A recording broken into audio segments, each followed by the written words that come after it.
Welcome to episode 28. I think it's episode 28 of the Repossible podcast. It's Thursday. Bradley Charbonneau, I'm your host. Yet again. That means 28 weeks in a row. I think that's about half a year. I'm not really sure. What is that, 28 times 2? Anyway, that's pretty big math. Just doing some math with my 14-year-old son. That's uplifting. Welcome to the realities of growing up and raising teenagers. So I'm walking in the dark in the forest. In fact, it's pitch dark. If I turn off my little phone flashlight, let's see what I can see. That would be a big not much.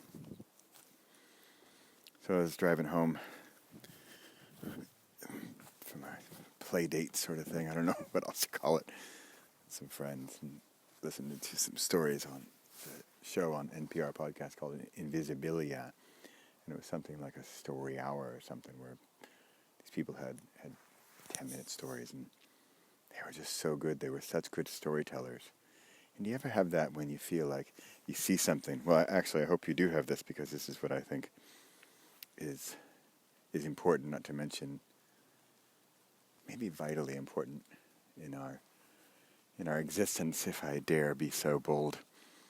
But you hear a thing and you think, that's what I want to do. That's what I like. That's what makes me happy. That's what gives me chills. That's what pushes the hair up in the back of my neck. And it was just telling stories. These different people from way different backgrounds and way different voices and different everything, and telling their stories. And they had 10 minutes, and I don't know if it had a theme or anything, but wow, it was just engaging, and I was just lost in it. And in fact, we were almost home, and I detoured several times just so I could hear the end of it. I don't know. That's what I like. That's what's fun. That's what gives me a kick. And here we are. I'm struggling with math with my son, and I know he doesn't like it, and he's struggling with it, and you struggle with things more that you don't like, and so he's going to struggle with math, but you know what? He's got to do it. And I'm older. I've been there, done that. I don't have to do math anymore, even though I like math. But I don't have to do the things I don't like to do anymore. Sure, I got to pay taxes and die. But other than that, as a recent book of mine said, there's usually a choice, and it's usually yours. Except if you're a 14-year-old boy. But he'll grow out of it. He'll make the choices, and he'll get through it, or struggle through it, or fumble through it, and we'll get there at some point or another, or maybe we'll get to a different place. Anyway, it's a bit of a convoluted way of looking at what makes you tick. What do you enjoy? What gives you energy? For me, is writing and storytelling and getting a message across, helping others.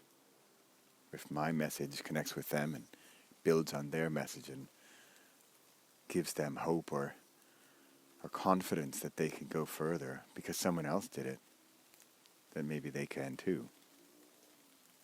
And I also to tell it into an entertaining and educational and informative way. It's fun and something you want to listen to and don't want to turn off, and you want to do detours before you get home. I mean, that is not math, not for my 14-year-old.